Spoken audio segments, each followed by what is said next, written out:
Welcome to the World War I podcast, produced by the MacArthur Memorial. I'm your host, Amanda Williams. Join me as we explore a wide range of interesting topics related to World War I. This podcast is sponsored by the Ernst and Gertrude Tico Charitable Foundation. This is part one of a two-part interview about Edward Mandell House, better known as Colonel House, Woodrow Wilson's closest advisor for many years.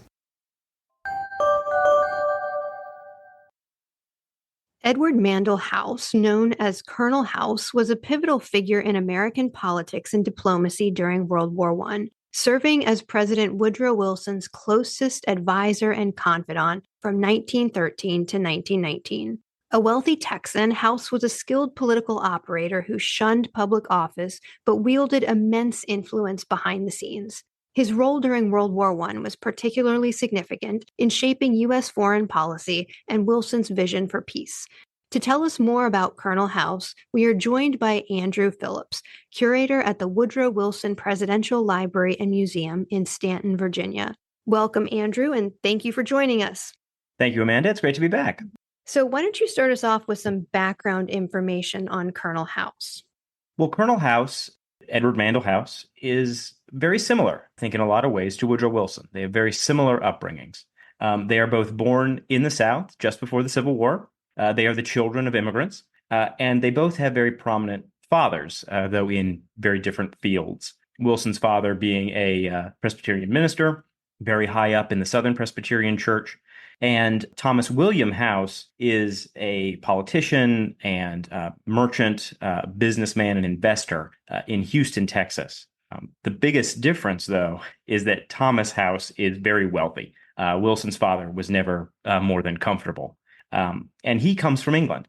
He's born in England and I believe starts as a pastry chef and lives in several cities in the United States before he ultimately settles in Houston. And this is back when it is the Republic of Texas, so before annexation. And he ultimately owns dry goods stores and a hotel. He helps found a bank, and he starts an import-export firm. And this is really important because during the Civil War, he is a quite talented smuggler.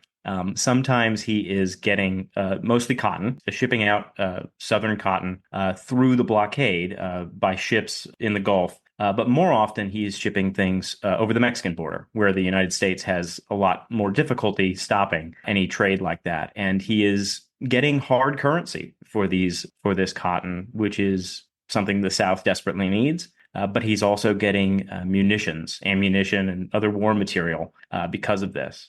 It also means that Thomas House remains wealthy after the war because so much of his wealth was built on businesses and investing, and I guess on smuggling too.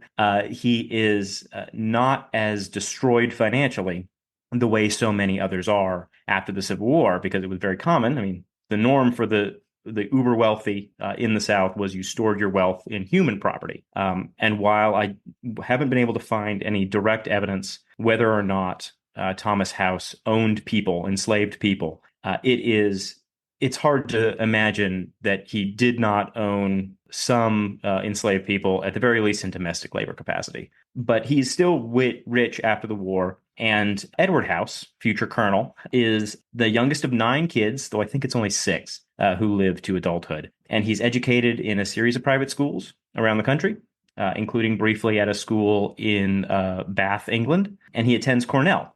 He's only there for about 3 years, doesn't ultimately graduate because in 1879, his father falls ill and House leaves school, returns to Texas to care for him, and doesn't return when his father dies in 1880.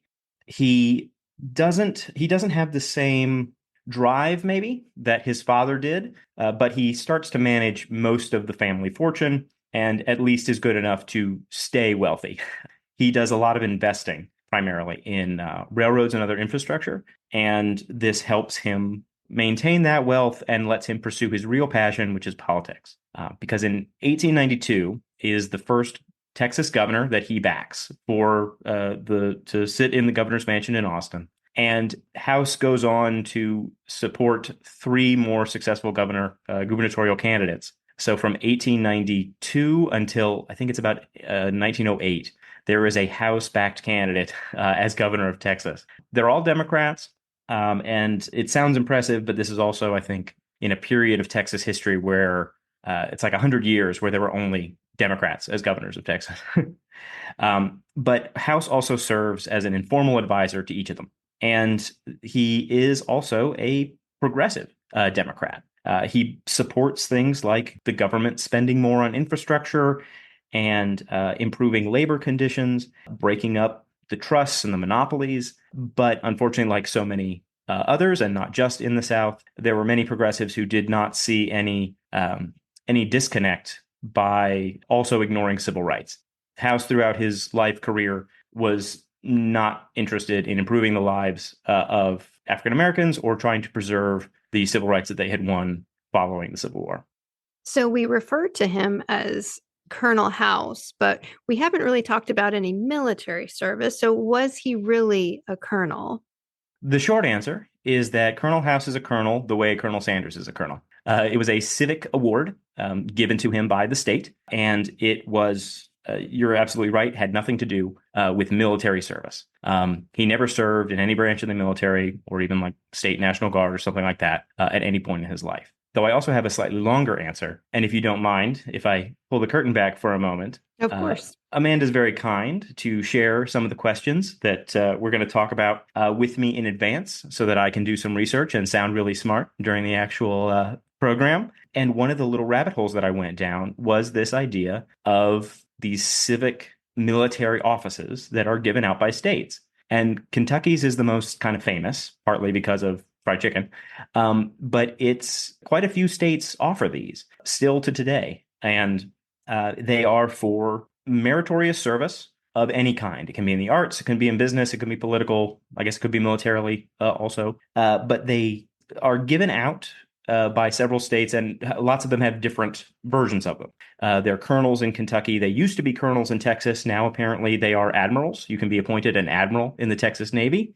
You can also be appointed an admiral in the Nebraska Navy, which seems incongruous, but I think it's Ohio and Rhode Island. They're commodores, and there's a handful of others across the country. And the thing about them, and I think this perhaps speaks a little to Colonel House, and maybe about Colonel Sanders too, I'm not sure, is they're awarded fairly often, but you don't hear a lot of stories about people from Texas who have done something, important for the state, who then insist on people calling them Admiral so-and-so.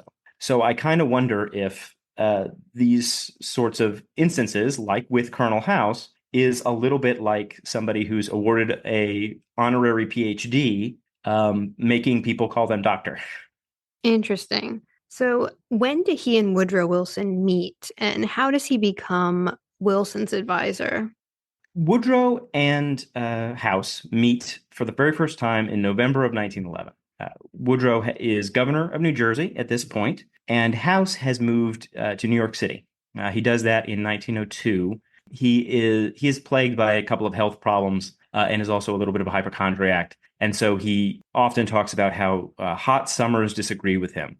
And so while he would return to Texas fairly often, he spent the vast majority of his time in New York City following 1902. And at this point in House's life, career, however we want to describe it, he is a Democratic kingmaker. Has extensive connections still to the Democratic Party in Texas, a big, important state, and through that to other Democratic parties, especially in the South.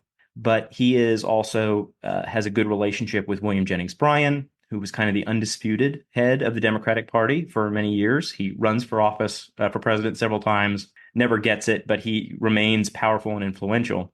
And so House has his ear, not in the way he'll ultimately have Wilson's, but still important. And House also is viewed by many factions in the party as, if not being a direct ally, at least being sympathetic to whatever issue or cause they might happen to have. And so it makes sense that this is the sort of person you want on side when you have a candidate for president of the United States. And Governor Wilson's a couple of his supporters, one of which is William McAdoo, who's later his Secretary of Treasury and his son-in-law, um, go to New York and meet with House. He's very polite to them. He hears them out. He's like, sure, I'd be interested in meeting Woodrow Wilson. He's not very committal, it seems, at that point. But not long after, in late November of 1911, he and Wilson meet for the very first time at his penthouse in New York. And they are immediate friends. They are fast friends. They bond over their sort of similar upbringings. They seem to have a lot of opinions about the world and about the nation in common. And it's one of those really fast friendships, such that I think it's just a couple of months later, they're just sort of idly talking, and House says something like, it's surprising that we feel like we know each other so well, but really we only met a few months ago. And Wilson's response was, my dear friend, we have known each other always. It was one of those kind of friendships. And so House becomes a part of the campaign. He is fully on board. He is helping to make connections.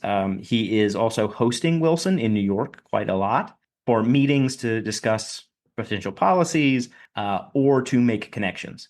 It's very handy to have someone centrally located there in New York where they can be bringing in other powerful Democrats. It makes total sense for them to go visit House. It doesn't raise a lot of eyebrows. And if Wilson happens to be there, then they can be having political discussions without the press necessarily talking about Wilson running for president. Because back then, it sounds like a wonderful time in which presidential elections only lasted a couple of months. And you said that you were not going to run for president really until the nomination. You did all you could to deny that. And so that's what House allows Wilson to continue to do while he's also sort of building up that campaign for president. Now, before we go further into their relationship, I do want to bring up something that you told me about while we were talking about these questions. And that is that House actually wrote a novel, and it's a pretty wild novel. So why don't you, or I guess wild to us, interested in politics and American history, stuff like that. But why don't you tell us about that book? So in 1912, before the election, House writes a book called Philip Drew Administrator, and it's a kind of an alternate history novel, or it's a future novel in which a very thinly veiled Colonel House, sort of Mary Sue character, is this promising army officer who has an accident and so resigns and decides to go another way with his life. But he is brilliant and well organized and a military genius and all these other sort of things. And then he leads a civil war against the moneyed interests and the corrupt politicians of the United States. And this civil war is essentially, it's almost the entire country versus kind of just like the Northeast quarter, the biggest cities. This civil war has a single battle in it that is so that Philip Drew so convincingly wins that it immediately ends, and he gets appointed, or appoints himself, kind of Napoleon style maybe, as administrator of the Republic. And this is a job kind of akin to dictator in the Roman Republic sense. Somebody who's given immense power for a specific amount of time, not so much in the dictator Saddam Hussein kind of way. But it is a fascinating and crazy historical artifact in a lot of ways, because it gives this really great glimpse into the progressive mindset, admittedly through this one particular guy. But it talks about all of its aspirations, the movement's broader sort of aspirations to what needs to be done in the country. Many of the things could not be done democratically, and as well as its contradictions. And so once he is in charge of the country, he institutes reforms like full suffrage for women across the country. He puts in place things that we would recognize now as workman's comp and Social Security. Labor and government have to have seats on all corporate boards. There is something akin to the National Health Service, like what England has. The government now owns medical schools and hospitals, and healthcare is available for everyone.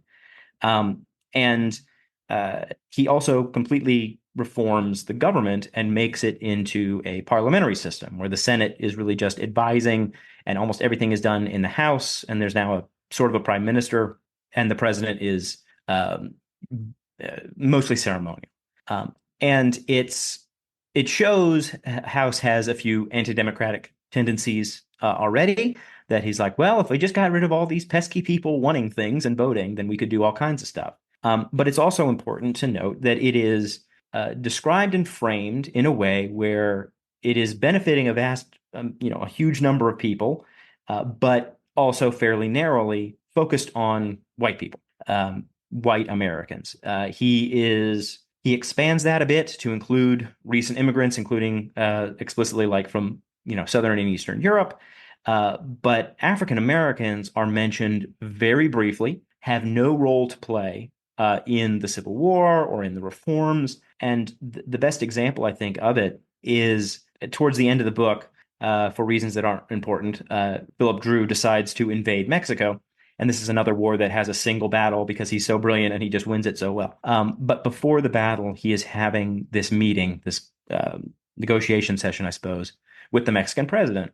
And the Mexican president says something like, well, you come down here saying that you're going to bring us rights and freedoms and liberties, but look at how African Americans are treated in your country. You say they have these things, but they really don't.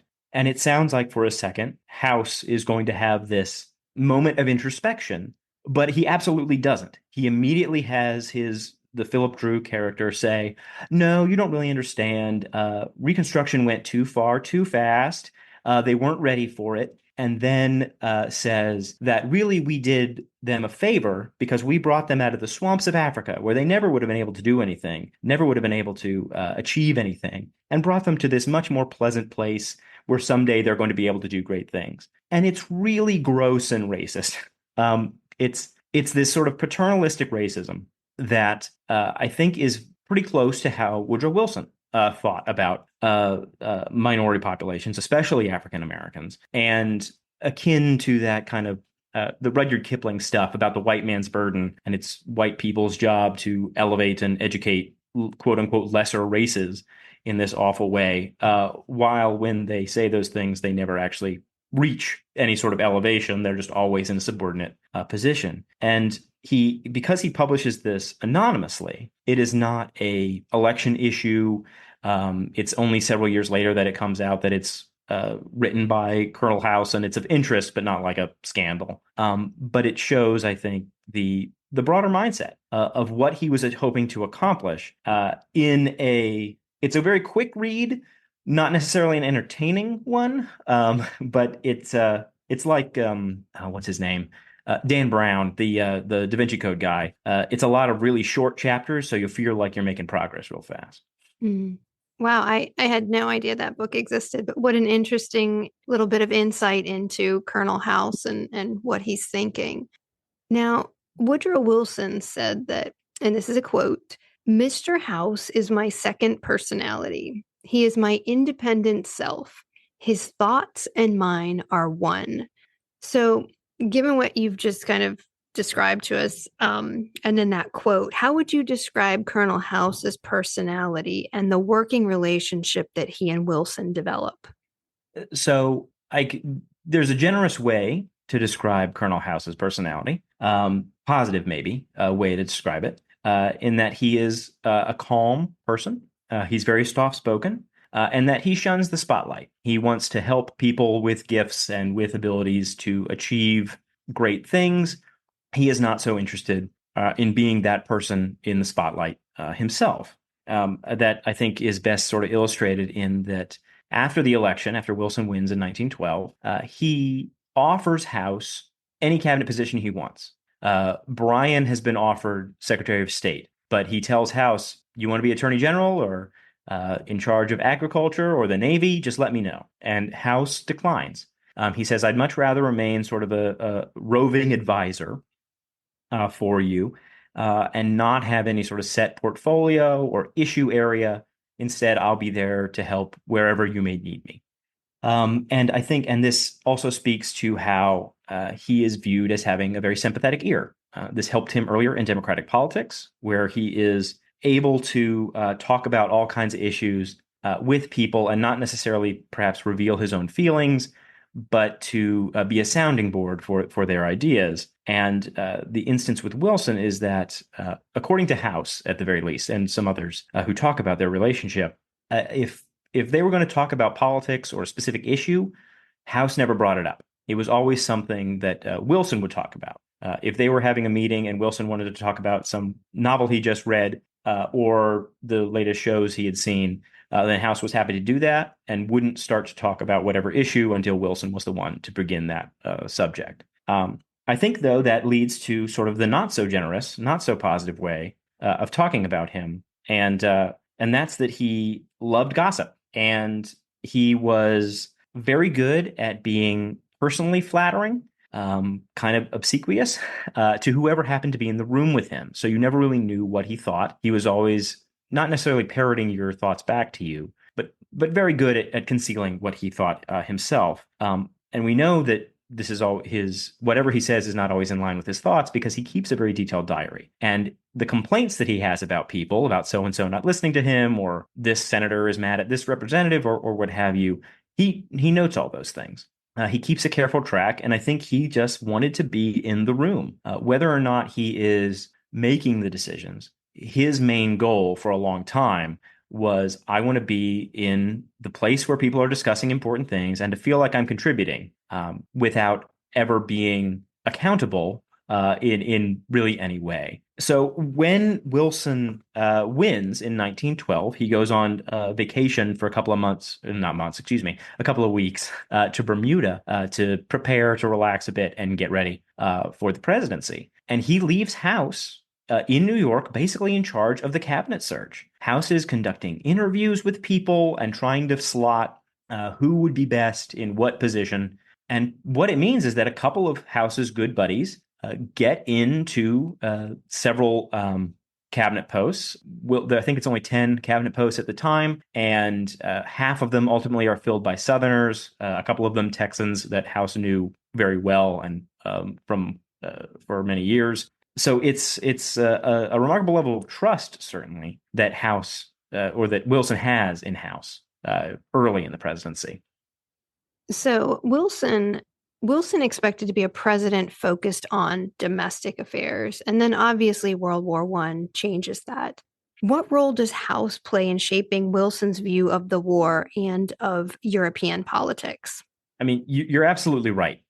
Wilson definitely did not expect to be a foreign policy president. He has a quote that it would be the supreme irony if I become known for foreign policy rather than domestic, because he runs, and I think the large parts of the progressive agenda that speak most to Wilson are domestic. And this works fairly well for House as an advisor because he doesn't really have, I mean, as I mentioned, he went to school briefly in England and he likes England. Both he and Wilson are Anglophiles. And House has traveled a bit. I mean, he's a rich guy, but how well does that connect you if you just happen to be going to resorts and tourist attractions, even if they happen to be in, fancy places like Europe?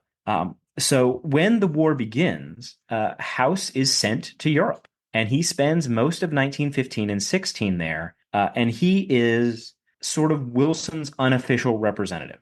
He does not have formal, diplomatic papers or a diplomatic posting. He is not the ambassador to Great Britain or France or Germany, for that matter.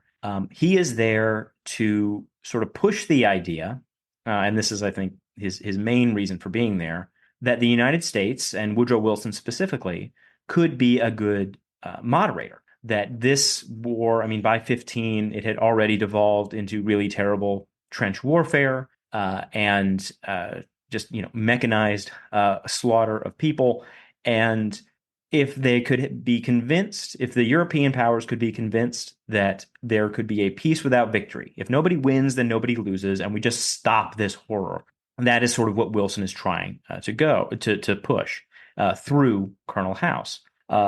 The problem, one of the problems, for there are several, is that House is not an experienced Democrat. Not an experienced diplomat. He's a very experienced Democrat. But he does not have the sort of instincts in dealing with foreign nations and figuring out when they're saying what they're not saying and when they're trying to get you to do something without saying it because that could look bad. And he is also there to try to provide information directly to Wilson. I don't want to make this sound like he's a spy, but I think no matter what, the leaders should have as many different information streams as they possibly can, so they're getting different viewpoints. But because of House's inexperience, he is kind of captured by the British, really. And again, not like in prison, but he isn't able to just freely traverse Europe. The British and the French are not just going to let him cross the lines. He doesn't get to spend much time outside of especially England. And so the reports he sends back to the United States and to Wilson specifically are a lot of what the British are kind of telling him. I don't want to make it sound like he's, naive or too naive. Maybe he is a little bit, but when all the only real access he has is to people like the British foreign minister, it's tough for him to provide more viewpoints than that. And so a little bit because of that, I mean, House comes around to the idea that the United States should join the war on the side of Britain and France, on the side of the Entente powers, fairly early. But Wilson is not convinced. Just because House is a close advisor doesn't mean that he's going to jump to that. And so that takes, of course, until 1917. But there has been some really fascinating scholarship about House's role at this point, that there are some instances where, had he been an experienced diplomat and had the same level of relationship with Woodrow Wilson, there were times when the Germans and the British and the French seemed to have been willing to have conversations about mediation. But it was always very carefully couched in ways, because you can't say to somebody like House or the a neutral powers representative that, yeah, we're ready to talk, because if you're ready to talk but the other guy isn't, then you look weak. So they have to be trying to subtly nudge him towards these ideas of them possibly being willing to talk if the others are. And House doesn't seem to ever pick up on these, or if he does, it happens too late. So it's a fascinating idea, and one I won't pretend to be able to fully explain. But it seems that there were some opportunities earlier in the war where, had someone a little bit more astute been in that position, there could have been the opportunity for discussions about ending it potentially sooner. Right. That's the end of part 1. We will continue this discussion in part 2.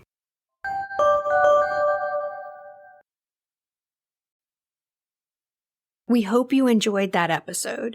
If you have questions, comments, or topic suggestions, the MacArthur Memorial team wants to hear from you. You can reach us at macarthurmemorial@norfolk.gov, or find us on X at MacArthur1880, or on Facebook and Instagram as MacArthur Memorial.